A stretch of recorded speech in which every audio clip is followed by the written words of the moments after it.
ये केवल और केवल विध्वंसक प्रवृत्ति के लोग, नाथूराम गोडसे की विचारधारा को मानने वाले लोग, कोई आवाज उठाए उसको गोली से मारने वाली जो विचारधारा है उसके पोषक लोग हैं, ये किसी के भी नहीं। और 4-5 गलतियां मेरे से भी हुई। आपने बार बार आके कहा कि ये लोग बाग तोड़ने में विश्वास रखते हैं, नाथूराम गोडसे की विचारधारा को पनपाने वाले लोग हैं। डोटासरा जी, आप इनकी पैरवी मत करो। अब प्रेमचंद जी बैठे थे तो मैंने कहा अवसर का लाभ डोटासरा ले लेना चाहिए, तो मैंने उनको चढ़ाया। मैंने कहा क्या हुआ, तो हाथ जोड़ के बोलो। फिर मैंने पूछा, मैंने कहा रिप्लाई में दे दो महाराज, एक तो दे दो। बोले इस बजट को जाने दो, ये सीएम और डिप्टी सीएम की लड़ाई है, मैं आगे दे दूंगा। क्या 1, 2, 3 क्लास पास किया हुआ है, मैं तो जानता नहीं है क्लास सोपान है क्या होते हैं पता नहीं। तो वो आदमी लेक्चरर प्रिंसिपल को ऐसे उड़ाता है, सिक्कर से बाट में चेप देता है और लाग राज ले आओ भी के बाद में अब का राज को चमको ही नारो हो थाना। और जिसको किसी चीज का नॉलेज नहीं उसको मुख्यमंत्री बना रहे हो। सारे चौधरी ऐसे हो जाएं तो कल्याण हो जाए हम चौधरियों का भी। डॉक्टर रघुराज परियार साहब, डॉक्टर बने सिंह जी, ये नाम ही असली आज ही पकड़ा है। विनय सिंह जी करते थे, ये तो बन्ने सिंह जी हैं। ये भी कमाल की चीज है। ये मुझे लेट लोगों ने दी, पहले दूसरे लोगों ने कब्जा कर रखा था, अब कब्जा छुड़ा करके आए हैं। डॉक्टर जीएन घसिया साहब तो मेरे अपने हमेशा विचारधारा की लड़ाई लड़ते रहे हैं, और जो ही आपने रिटायर किया हमने इनको पकड़ लिया, जिले का अध्यक्ष बना दिया। और जितने आपके लिए सेवा में रहते हुए इन्होंने काम किया, उससे 21 काम हमारे कांग्रेस पार्टी के लिए आज की तारीख में कर रहे हैं। प्रमोद जोशी साहब, वीके सिंह साहब, सम्मानित सभी प्रोफेसर साहिबान। अब देखो भाई, बुद्धिमानी का भाषण तो जूली साहब ने दे दिया, और ये इनकी खासियत है कि बहुत ही संजीदगी से, शालीनता से, प्यार से, भिगो भिगो के और पूरी बात कह देते हैं। और इनकी बात करने के बाद में, इनको सुनने के बाद में ऐसा कोई कंटेंट बचता नहीं है कि इनके बाद में आने वाला कोई वक्ता अपनी छाप छोड़ सके। लेकिन मैं प्रयास करूंगा कि मेरी बात भी थोड़ी थोड़ी आपको पसंद आ जाए। सबसे पहले तो मैं आपके इस रुंगटा से माफी चाहता हूं, और माफी इसलिए चाहता हूं कि जब पिछली 5 साल में सरकार थी तो मैं उन लोगों को समझ नहीं पाया, और 4-5 गलतियां मेरे से भी हुई। आपने बार बार आके कहा कि ये लोग बाग तोड़ने में विश्वास रखते हैं, नाथूराम गोडसे की विचारधारा को पनपाने वाले लोग हैं। डोटासरा जी, आप इनकी पैरवी मत करो। लेकिन मैं नया था, जुनून सवार था, पहली बार मंत्री बना, और हो सकता है एक आधा बोटिया उन्होंने मुझे मजबूरी में दे भी दिया हो, और उस चक्कर में मैंने आप लोगों से लड़ाई लड़ी, आपके संगठन से लड़ाई लड़ी। 4-5 बेईमानों को मैंने अच्छी जगह रख दिया। ये मेरी गलती है जो मैं स्वीकार करता हूं, और इसलिए स्वीकार करता हूं कि जब मैंने अब उनका असली रूप देखा तब मुझे समझ में आया कि ये लोग बाग किसी के भी नहीं हैं। ये केवल और केवल विध्वंसक प्रवृत्ति के लोग, नाथूराम गोडसे की विचारधारा को मानने वाले लोग, कोई आवाज उठाए उसको गोली से मारने वाली जो विचारधारा है उसके पोषक लोग हैं, ये किसी के भी नहीं है। न वो छात्रों के हैं, न वो विश्वविद्यालयों के हैं, वो केवल और केवल मैं देख रहा हूं आज उठा उठा के ऐसे ऐसे पटक रहे हैं, ऐसे ऐसे जांचें लिखा रहे हैं। अगर किसी ने ट्वीट कर दिया कि राहुल गांधी ने अच्छा बोला तो दूसरे दिन एपीओ हो रहा है, जांचें बैठ रही हैं, मारने पे उतारू हो जाते हैं। अरे भाई, ये कौन सी राजनीति है, ये कौन सी शिक्षा है? समझाओ तो सही आप लोग। तब मेरे समझ में आया कि नहीं गोविंद डोटासरा, ये रूपटा वाले जब बार बार कहते थे तो तेरे एक जुनून सवार था कि नहीं नहीं सब एक जैसे ही हैं, प्रोफेसर हैं, विद्वान हैं, अपनी बात करते हैं, अपनी नौकरी करते हैं, हमको इनको डिस्टर्ब नहीं करना चाहिए, इनको बचा के रखना चाहिए। लेकिन आज मेरे समझ में आ गई भाई जी, 11 गालना 21 गालना ही पड़े।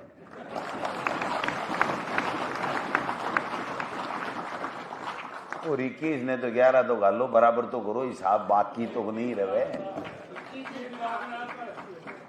अच्छा जना तो आयो ही हूं के बोले सेटा पूरा तोल जो, बोले 8 डबर तो चढ़वा दे। तो एक काम में लागो और लाग राज ले आओ भी के बाद में अब का राज को चमको ही नारो भगो थान में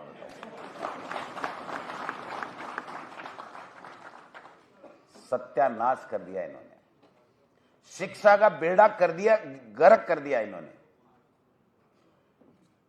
स्कूली शिक्षा मंत्री तो ऐसे बुलाया जो शिक्षा का सही नहीं जानता, और हायर एजुकेशन मिनिस्टर ऐसा बनाया जो उच्च शिक्षा में उच्च ही नहीं लिख सकता सही। उनको किसी ने पूछा कि भाई आप कौन से मंत्री हो, तो परिवहन मंत्री तो भूल गया, बोले पर्यटक मंत्री। तो मैंने कहा सुना तो था आप दिल्ली विल्ली जाते हो, लेकिन पर्यटक मंत्री नहीं, आप परिवहन मंत्री हो। दिल्ली काम से जाने से पर्यटक मंत्री थोड़ी हो जाता, पर्यटन मंत्री थोड़ी हो जाता है। तो उच्च शिक्षा के बारे में जिसको नॉलेज नहीं, उनको आप उच्च शिक्षा मंत्री बना रहे हो। जिसको शिक्षा के बारे में नॉलेज नहीं, जो शिक्षा के बारे में कोई सोच नहीं रखे, उनको आप शिक्षा मंत्री बना रहे हो। और जिसको किसी चीज का नॉलेज नहीं, उसको मुख्यमंत्री बना रहे हो।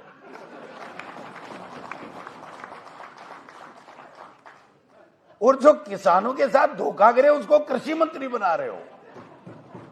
बड़ा यार जोरदार मामला है ये। आरएसएस की आइडियोलॉजी तो बड़ी तकड़ी है साहब। और जो शिक्षा के मंदिर हैं, जहां शिक्षा की बातें होनी चाहिए, वहां शस्त्र पूजन करा रहे हो। आपको जरूरत क्या पड़ गई शस्त्रों की? जब देश की आजादी के लिए शस्त्र उठाने थे तब तो मुखबिरी करते थे, और जब आप शिक्षा लोगों को देकर के देश के विकास में आपके योगदान की आवश्यकता है, तब आप शस्त्र पूजन कर रहे हो। पहला आदेश निकाला मुख्यमंत्री जी ने, ऊपर से पर्ची आई कि कोई भी कर्मचारी आरएसएस की शाखा में जा सकता है। वहां तक भी चलो कोई बात नहीं, कहीं जंगल में कहीं पार्क में मनाते थे, वहां तक भी चले गए, या अपने घर में मनाते थे। अब तो भाई साहब स्कूलों में, महाविद्यालयों में, विश्वविद्यालयों में मनाने लग गए। और इनका तकड़ा कमाल देखो, वोट इनको लेना नहीं, राज पूरा करना। वोट डायरेक्ट कोई आरएसएस का आदमी नहीं लेता है, और राज वही करता है। यहां में एक 3rd ग्रेड का टीचर है जो आरएसएस की, वो क्या 1 2 3 क्लास पास किया हुआ है, मैं तो जानता नहीं है क्लास सोपान क्या होते हैं पता नहीं। तो वो आदमी लेक्चरर प्रिंसिपल को ऐसे उड़ाता है, सड़क सिक्कर से बाट में चेप देता है। अब आप बताओ, 3rd ग्रेड का आदमी भाई साहब का प्रिय है, और भाई साहब का प्रिय होने के कारण से मंत्री कुछ करे ना करे वो चेप देता, किसी को कहीं भी चेप देता है। ये शिक्षा प्रणाली है क्या? मेरे लक्ष्मणगढ़ में मंत्री जी की बड़ी मेहरबानी हुई, 80 लेक्चरर काम कर रहे थे, 79 का ट्रांसफर कर दिया। और मैंने पूछा एक को कैसे छोड़ा? बोले एक बाबू को सस्पेंड करूंगा, गलती से कैसे छोड़ दिया। जितने प्रिंसिपल थे उनको सबको चेप दिया। और मेरे से जो नाराज थे प्रिंसिपल या व्याख्याता, जब मैं शिक्षा मंत्री था या हमारी सरकार थी, कि हमको लक्ष्मणगढ़ नहीं लगाया, धोध लगा दिया, दांता लगा दिया, ये क्यों नहीं लगाया, हम वोट नहीं देंगे, हम नाराज हैं डोटासरा जी से। वो मेरे धर्म के भाई बन गए, हम बच गए। वो कह रहे लक्ष्मणगढ़ का ही पता था उनको, बाकी पता ही नहीं कि डोटासरा ने क्या किया था और कहां किसको लगाया था। तो वो आजकल मेरे गुणगान कर रहे हैं। वो कह रहे भाई साहब उस दिन लक्ष्मणगढ़ लगा देते तो हम तो आज 12 के भाव जाते। तो अगर किसी कर्मचारी, और वो भी शिक्षा देने का काम करे, अगर उसके मन में इस तरीके की भाव पैदा हो जाए, उसके साथ में इस तरह की बात करें, तो आप समझ सकते हो कि आजादी के 70 साल बाद में भी हम किस दिशा में ले जा रहे हैं इस देश और प्रदेश को और आने वाले हमारे भविष्य को। यह सोचने वाली बात है।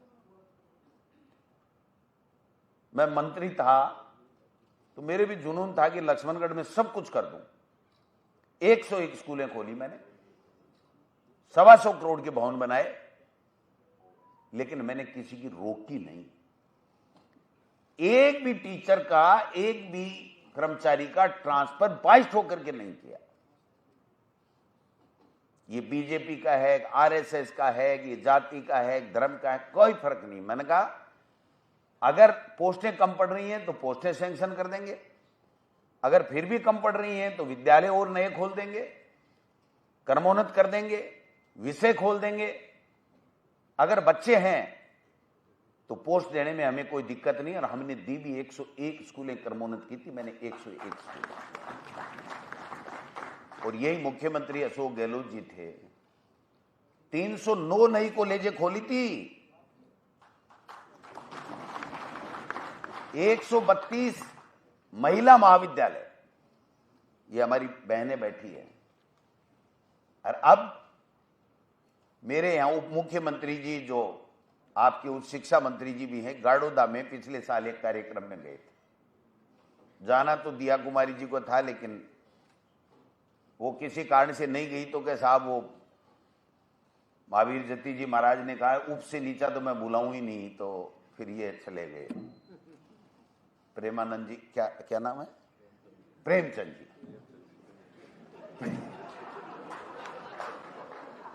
वो प्रेमचंद जी चले गए। अब प्रेमचंद जी बैठे थे तो मैंने कहा अवसर का लाभ डोटासरा ले लेना चाहिए, तो मैंने उनको चढ़ाया बांस पे। मैंने कहा आप उप मुख्यमंत्री हो, ये हो, यहाँ आए हो, आपका नाम रोशन हो जाएगा। मेरे यहीं नेछवा के अंदर मैंने कॉलेज खुलवाई थी, वहाँ एक पीजी की घोषणा कर दो, एक विषय की, के साथ मैं पीजी खोल दूंगा। तो पहले तो भाषण दे दा कि बैठ के डर गए, फिर मैं और चढ़ाया तो खड़े हो गए। और खड़े होकर के उन्होंने कहा, डोटासरा जी ने कहा है मैं अगली बार इसको पीजी खोल दूंगा। तो मैंने पीजी वाली, वो जो कोचिंग वाली तैयारी करते हैं ना, वो पीजी नहीं खोलनी है, इसमें एमए खोलना है। तो बोले हाँ मैं समझ गया, एमए खोल दूंगा। अब की बार बजट आया तो मैंने कहा, मैं ऑन कैमरा कह रहा हूं, मैं तो कोई झूठ तो बात करता नहीं, मेरे में यही कमी है कि मैं सब कुछ कह देता हूं, रखता कुछ भी नहीं हूं। कई लोग पूरा रखते ही रखते हैं, बाहर नहीं कहते। तो मैंने कहा उप मुख्यमंत्री जी बजट आ रहा है, आपकी घोषणा है, ये एक विषय आपको वहां पर एमए में खोलना है, नेछवा में आपका जवान दिया हुआ है। तो हंस के मेरा हाथ दबा के चले गए।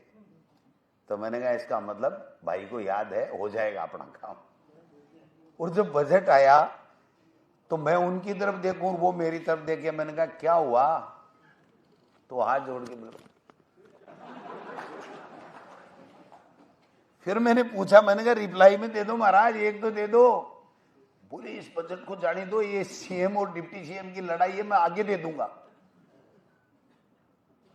ये मैं ईमानदारी से कह रहा हूं, हाथ खड़ा करके, मैं कोई 1% भी झूठ नहीं बोलता। ये स्थिति सरकार की है। एक विषय नहीं खोल सकता आपका उच्च शिक्षा मंत्री जो डिप्टी सीएम बना हुआ है। एक घोषणा मुख्यमंत्री नहीं कर सकता किसी जिले में जाकर के। और घोषणा नहीं, बिना दिल्ली की पर्ची के भाई साहब जा ही नहीं सकते किसी जिले में। और इसका प्रत्यक्ष उदाहरण मैं बताना चाहता हूं।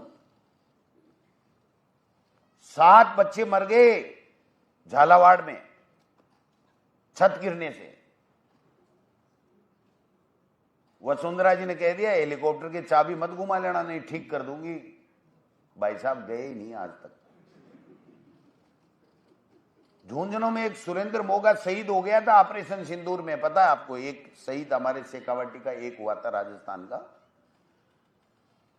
एयरफोर्स का जो सबसे बड़ा कमांड क्या जनरल होता है, वो उनके घर आकर के और श्रद्धांजलि अर्पित करके गया, लेकिन हमारा मुख्यमंत्री वहां तक नहीं जा पाया। तो निश्चित रूप से हालात इस प्रदेश के भी बहुत खराब हैं, देश के तो पूछो ही मत। अभी अशोक गहलोत साहब ने एक बात कह दी कि ऐसे वैसे लोग बाग ऐसे ऐसे बिक रहे हैं, मैं वो नाम नहीं लेना चाहता। तो नाराज हो गए मदन राठौड़ साहब। उनको लगा पड़ी फतेह ले लूं, तो मीडिया में आके कहा अशोक गहलोत जी ने एमपी एमएलए उनको पशु बता दिया। उन्होंने पशु नहीं बताया, उन्होंने कहा था कि इस तरीके से लोकतंत्र का चीरहरण हो रहा है, मान मर्यादा ध्वस्त हो रही है, संविधान खत्म कर रहे हैं, पार्टियां तोड़ रहे हैं, सरकारें तोड़ रहे हैं, ईडी इनकम टैक्स भेज भेज के इलेक्ट्रोल बॉन्ड के नाम से चंदा ले रहे हैं, भ्रष्टाचारी बताते हैं, आरोप लगाते हैं, फिर बीजेपी में ज्वाइन कराने के बाद में मुख्यमंत्री और उप मुख्यमंत्री बनाते हैं।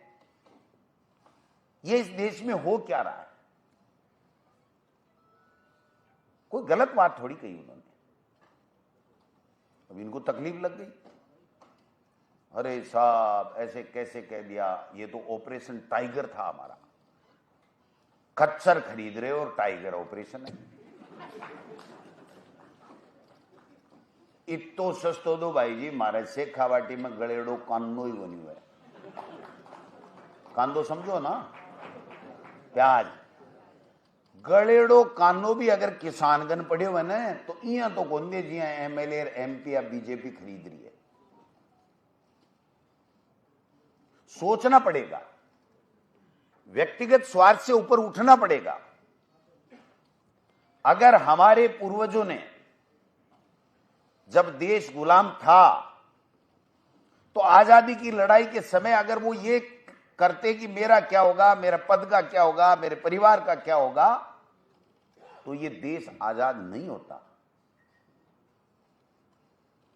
100 200 किलोमीटर पैदल जाकर के समाचार देते थे, छुप करके जाते थे, कपड़े पहनने के नहीं होते थे, पैरों में जूते नहीं होते थे, छाले हो जाते थे, जंगल में कांटे चुभ जाते थे, दाढ़ी बढ़ जाती थी, 12 महीने बाद में वापस समाचार देकर के आते थे। बच्चे पहचानने से इनकार कर देते थे कि भाई एकदम बढ़िया स्वरूप से पापा गए हो, वापिस यहाँ को क्या आए।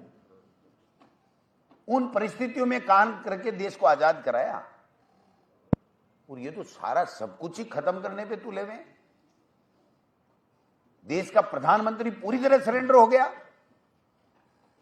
मर्जी है जो ट्रंप कह रहा है। आपने एक वीडियो देखा कि नहीं, ये नितिन नवीन है क्या, आज तक नाम ही पता नहीं चलता। कभी तो कोई गडकरी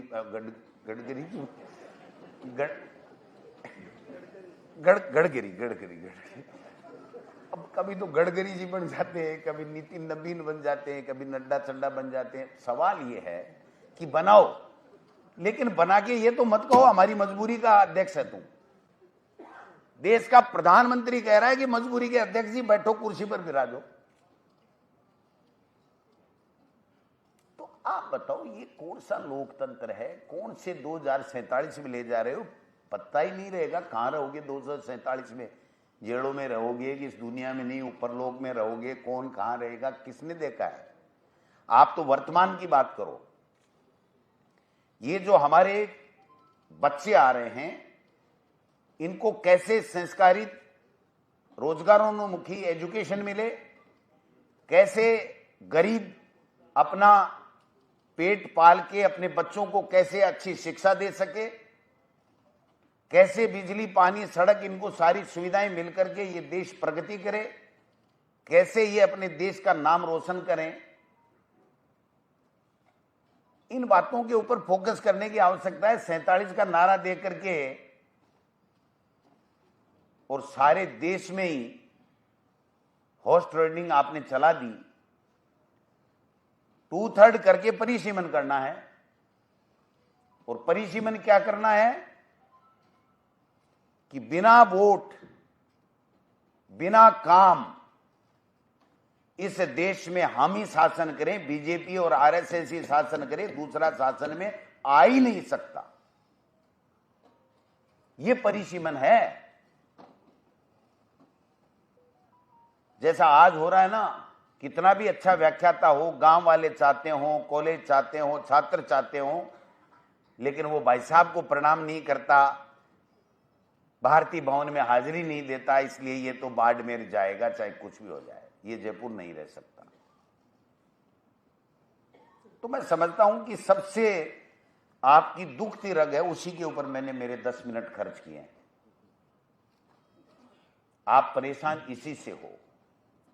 ये बात भी सही है कि चाहे हमारी सरकार रही, हो सकता है आपकी सारी समस्याओं का समाधान नहीं हुआ होगा, लेकिन मैं और जूली साहब आपको आश्वस्त करना चाहते हैं कि 2028 में आप सबके सहयोग से कांग्रेस की सरकार बनेगी।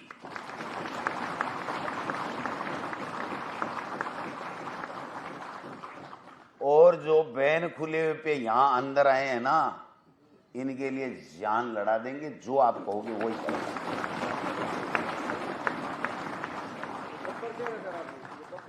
ये बब्बर शहर से भी ऊपर हैं भाई साहब। सवाल ये है कि चिंता ना करना, ये 2028 आ जाने दो। आप देखना अब की बार इनका क्या तमाशा बनाते हैं। इन्होंने पूरी शिक्षा व्यवस्था को चौपट कर दिया। हर स्कूल के अंदर जा जा करके आरएसएस के लोग क्लास कर करके सामाजिक ताना बाने को नष्ट करते हैं, धार्मिक उन्माद फैलाने की बातें करते हैं, ध्रुवीकरण करते हैं। एक 9वीं 10वीं के बच्चे को यह पढ़ाया जाता है, ये जाकर के आरएसएस के लोग स्कूलों के अंदर बताते हैं कि अगर मोदी और बीजेपी और आरएसएस नहीं रहा तो पाकिस्तान हमारे हिंदुस्तान पे कब्जा कर लेगा। तो फिर 12 साल से आप काहे के लिए बैठे हुए इस सत्ता में? और 70% हिंदू आबादी और उसको 30% यहां से निकाल के बाहर कर देगी। ये कोई समझने वाली बात है कि कोई मान सकता है क्या? आप बताओ। आपकी बात में ही कंट्राडिक्शन है। आप कह रहे हो कि मोदी है तो मुमकिन है, और फिर आप कहते हो कि अगर मैं हट गया तो सब कुछ चौपट हो जाएगा और पाकिस्तान कब्जा कर लेगा हिंदुस्तान पे, आतंकवादी आ जाएंगे, फेक करेंसी आएगी, सब कुछ लूट जाएगी, सब कुछ बर्बाद हो जाएगा, हर के बिजनेस पे अल्पसंख्यक कब्जा कर लेंगे। क्या तमाशा बना रखा है? क्या इस मुल्क को कहां ले जाना चाहते हो? बच्चों के अंदर इस तरीके की विचारधारा थोप करके आप इस देश में क्या संदेश देना चाहते हो? इस मुल्क को कहां ले जाना चाहते हो? ये बात समझने की।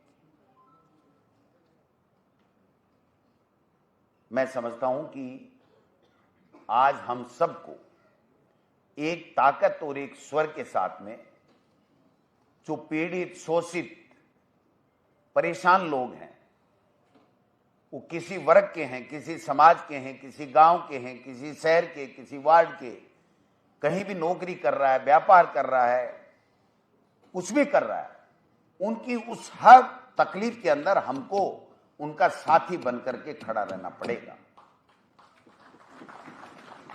उसको एक संबल प्रदान करना पड़ेगा कि हम हैं आपके साथ, चिंता करने की आवश्यकता नहीं है। झूठे लांछन भी लगाएंगे, परेशान भी करेंगे, आपका ट्रांसफर भी करेंगे, आपको फिर नोटिस भी देंगे, जांचें भी खोलेंगे। और मैं तो कहता हूं इस राजस्थान की ब्यूरोक्रेसी को कोई लकवा मार गया क्या? किसी से बात कर लो, भाई साहब रात को भेज टाइम पे बात करता हूं। क्या है इतना भय किस बात का, इतना डर किस बात का? नॉर्मल कॉल के ऊपर कोई अधिकारी राजस्थान के अंदर बात करने को किसी आदमी से बीजेपी के अलावा से तैयार ही नहीं है। ये मेरे समझ में नहीं आया भाई, क्या कर लेगा तुम? कौन सी ऐसी क्या बात कर लेंगे? कौन से करोड़ों का कोई अवैध व्यापार कर लेंगे हम? ज्यादा से ज्यादा किसी की तकलीफ है उसको हम लोग बता देंगे। और तो और मुख्यमंत्री भी बिना फेस टाइम किसी से बात नहीं करता। ये मजा देखो आप, उसको लग रहा है अमित शाह तेरा भी फोन टेप कर रहा।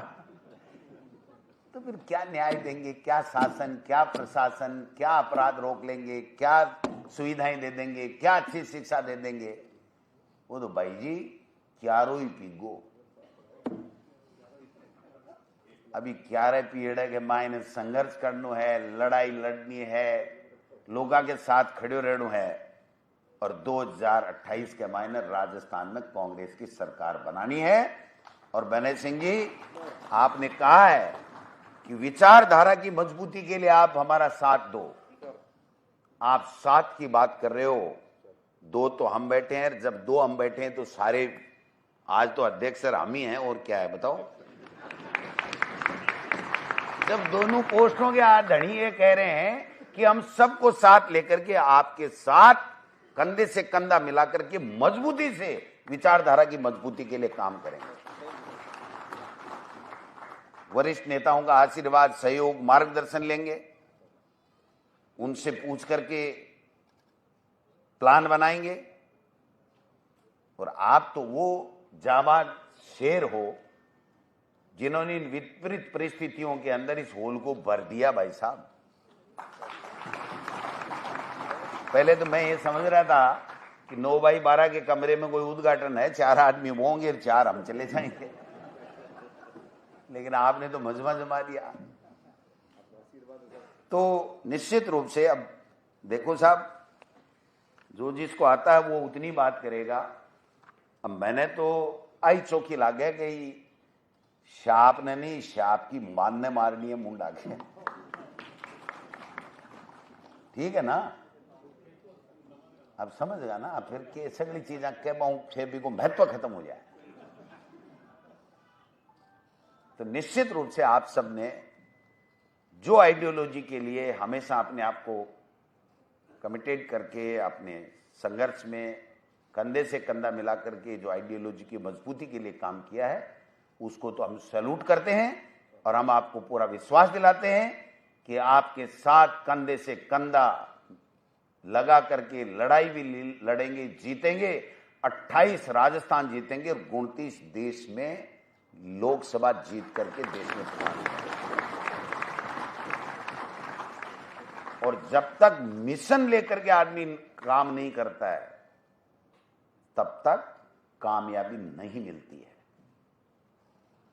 आज बच्चा बच्चा कहने लग गया कि प्रधानमंत्री कंप्रोमाइज्ड है, बीजेपी और आरएसएस मिलकर के देश को लूट रहे हैं, संस्थाओं का दुरुपयोग कर रहे हैं, लोकतंत्र को खत्म कर रहे हैं, संविधान की धज्जियां उड़ा रहे हैं और एमएलए एमपीओ को खरीद करके सरकार गिरा करके लोकसभा में बहुमत ला करके इस संविधान से आरक्षण की व्यवस्था भी ये समाप्त करना चाहते हैं। इन सब के लिए हमको मजबूती से लड़ाई लड़नी है कि ये अपने कुमंसूबों में कामयाब नहीं हो, इस देश को बचाए, लोकतंत्र बचे और हमारा संविधान बचे। इन्हीं के साथ आप सब ने हमारा तसल्ली से भाषण सुना, कई बार तालियां भी बजाई, इसके लिए भी बहुत बहुत धन्यवाद। जय हिंद, जय भारत।